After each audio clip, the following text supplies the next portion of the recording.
កូនប្អូនស្រីលីដាចានៅក្នុងសប្តាហ៍នេះរួមកាយដោយឆ្នាំរបស់យើងទាំង3ដួងគឺត្រូវឆ្លងកាត់នៅវិញ្ញាសាច្រៀងបទចម្រៀងប្រពៃណីជាបទភ្លេងការចាហើយឃើញថាការតុបតែងខ្លួននឹងក៏ស្រស់ស្អាតទៅទៀតក្រោមការរៀបចំដោយសម្អាងការកៅពេជ្រពិសីចាដែលមានលេខទូរស័ព្ទ012 44 44 28ហើយនឹងអរគុណដល់កូនកំឡោះកូនកំមុំចា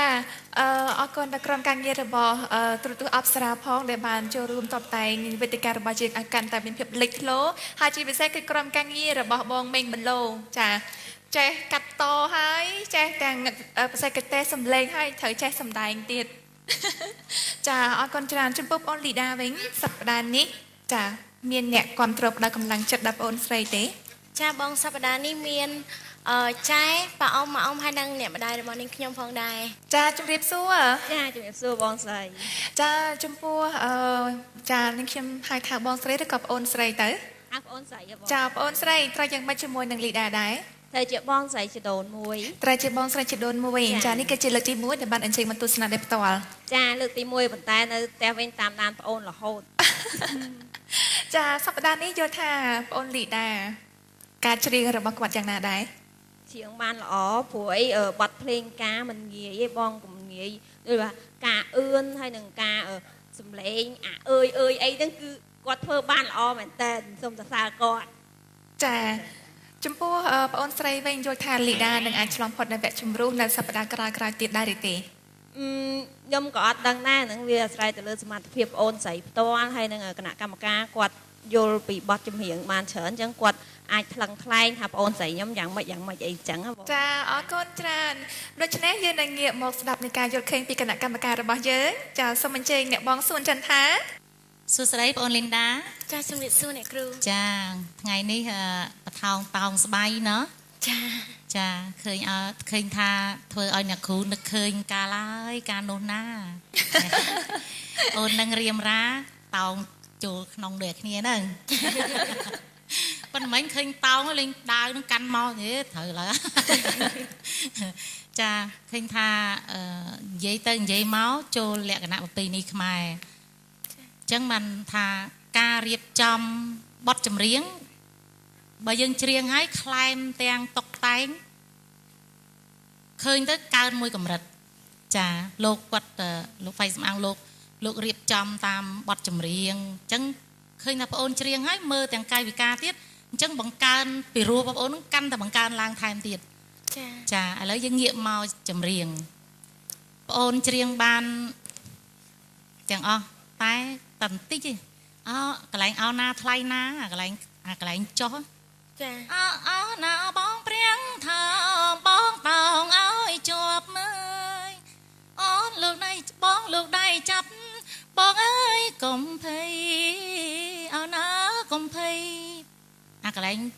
ឃ្លាទី2គ្រាន់តែអ្នកគ្រូមិនចាំប្រូលណាប៉ុន្តែកង្វះខ្វះខាតហ្នឹងបើសិនជាយើងគិត style ទៅ style របស់ប្អូនក៏ថាបានចាអញ្ចឹងបើសិនតែយើងគិតពីថាបំពង់កអ្នកប្រពៃណីយើងមិនអាចចាប់ឲ្យដូចគ្នាបានទេចាអញ្ចឹងសូមបើសិនជាអ្នកគ្រូវិញថា style របស់ប្អូន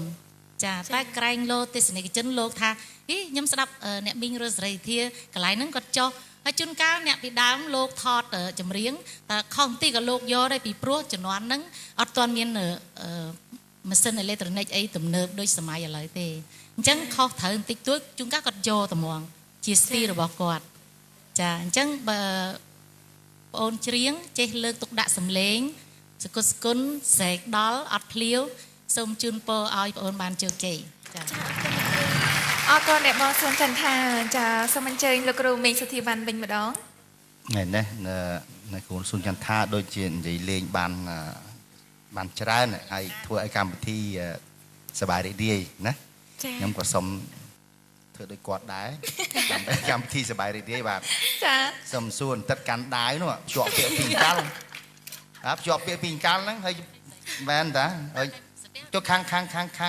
ស្រីតដឹងក្មួយពីអង្កលដែរបានមកបង្ហាញខ្លួនថ្ងៃហ្នឹងបាទនិយាយលេងណាព្រោះបច្ចេកទេសកាន់ mixer ផងណាឥឡូវឡើងមកសម្ដែងផងសូមកត់សរសើរឃើញថាយើងមាន ពីចប់ហើយសំដែងផងហើយដេញតែកាន់វិចសើមួយផងអញ្ចឹងសូមកត់សរសើរដល់ក្មួយដែរហើយបានងាកទៅក្មួយធីតាវិញអានេះតាមខ្ញុំវាយតម្លៃឃើញថាការប្រឹងប្រែងរបស់ក្មួយខ្ញុំសូមកត់សរសើរដោយអ្នកគ្រូសុនថាបានលើកអំបញ្ញមិញដែរការច្រៀងបទប្រពៃណីនេះ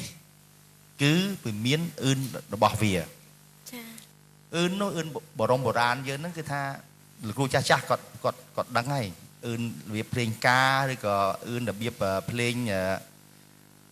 បុរាណវាខុសគ្នាវាមានចែកជាច្រើនសន្តានអញ្ចឹងឧទាហរណ៍ថាអ្នកនាងហឹមស៊ីវនអ្នកនាងឆោមជវិននិងអ្នកនាងមេងកាបិជ្ជតាសុទ្ធតែជាអ្នកចម្រៀងជើងចាស់ដែលមានទេពកោសល្យខាងបទភ្លេងការហ្នឹងគឺខ្លាំងក្លាណាស់អញ្ចឹងការច្រៀងរបស់គាត់ទាំង3នាក់ហ្នឹងគឺតែងតែខុសគ្នាបន្តិចបន្តួចចា៎ការច្រៀងរបស់ក្មួយបែបសម័យច្រើនហើយទោះបីជាច្រៀងភ្លេងហ្នឹងភ្លេងប្រពៃបទហ្នឹងប្រពៃនេះមែនគ្រាន់តែក្មួយអឿនរបស់ក្មួយចូលសម័យច្រើនអញ្ចឹងឧទាហរណ៍មួយទៀតដើម្បីឲ្យទស្សនិកជនបានយល់ច្បាស់ដោយការជំនាន់អ្នកបងរស់រាជធាឬអ្នកបងប៉ានរ៉នក៏គាត់ច្រៀងខុសគ្នាដែរឲ្យតែគាត់ច្រៀងភ្លេងការគឺអ្នកបងសុធាជួនកាលគាត់ច្រៀងអត់ត្រូវទេអត់ត្រូវខ្ញុំសុំថាអត់ត្រូវតែម្ដងចា៎ប៉ុន្តែទៅជាអឿន style របស់គាត់តែម្ដងទៅអញ្ចឹងក្មួយក៏អត់ខុសដែរទោះបីជាក្មួយប្រឹងប្រែងមិនបាន 100% ក៏ចាត់ទុកដែរដូចអ្នកគ្រូសុនចន្ទថានិយាយមិញអញ្ចឹងគឺថាចាត់ទុកជា style របស់ក្មួយចោះប៉ុន្តែសូមកោតសរសើរនៅការប្រឹងប្រែងព្រោះបទបុរាណមិនបទប្រពៃណីខ្មែរយើងនេះគឺជាបទលំបាកណាស់គឺជាបាតធំមួយដែលគួរតែអ្នកចម្រៀងទាំងប្រុសទាំងស្រីគួរតែសិក្សាឲ្យបានយល់ច្បាស់សូមយើងទៅជាសម័យអញ្ចឹងសូមជូនពរឲ្យក្មួយស្រីទទួលបានដោយជោគជ័យបាទសូមអរគុណអរគុណលោកគ្រូមីសុធាបានអរគុណចំពោះបងអូនស្រីហើយនិងបងអូនទាំងពីររូបសូមចេញសម្រាប់សិនណាចាចាមិញលោកអ្នកបានស្ដាប់នៅបទចម្រៀងពីដួងកាយទាំង3រូបរបស់យើងដែលបានបកស្រាយជាបទចម្រៀងបទប្រពៃណី